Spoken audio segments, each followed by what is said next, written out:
मुख्यमंत्री माझी लाडकी बहीण या योजनेचा शुभारंभ झालेला आहे आणि त्यासाठी पात्र असणाऱ्या महिला भगिनींसाठी अर्ज भरण्याची प्रक्रिया सुरू झालेली आहे। त्यामुळे उत्पन्नाचे आणि रहिवासी दाखले प्राप्त करून घेण्यासाठी सेतू केंद्रावर महिला भगिनींची खूप मोठ्या प्रमाणामध्ये गर्दी होत आहे। माझी आपणा सर्व माता भगिनींना विनंती आहे की आपण कुठल्याही सेतू केंद्रावर किंवा तहसील कार्यालयामध्ये जाण्याची आवश्यकता नाही। आता उत्पन्नाचा दाखला आणि रहिवासी दाखला सुद्धा काढण्याची आपल्याला आवश्यकता नाही।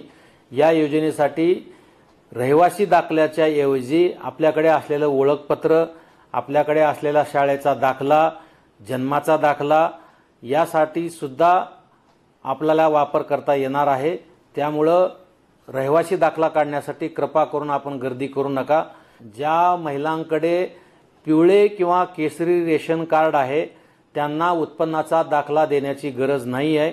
समस्त महिलांना विनंती आहे की आपापल्या गावामध्ये तलाठी, ग्रामसेवक, अंगणवाडी ताई, अंगणवाडी मदतनीस यांच्या माध्यमातून आपला अर्ज स्वीकारला जाणार आहे। पहिल्या टप्प्यामध्ये 15 तारखेपर्यंतच अर्ज भरून घेतले जाणार आहेत अशी पूर्वी माहिती देण्यात आलेली होती। ती सुद्धा मुदत आता 31 ऑगस्ट पर्यंत वाढवण्यात आलेली आहे।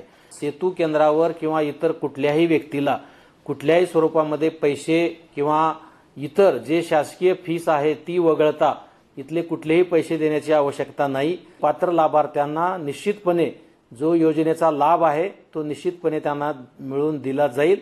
आपण निश्चिंत राहावं, आपण काही काळजी करू नका, कुठेही गर्दी करू नका।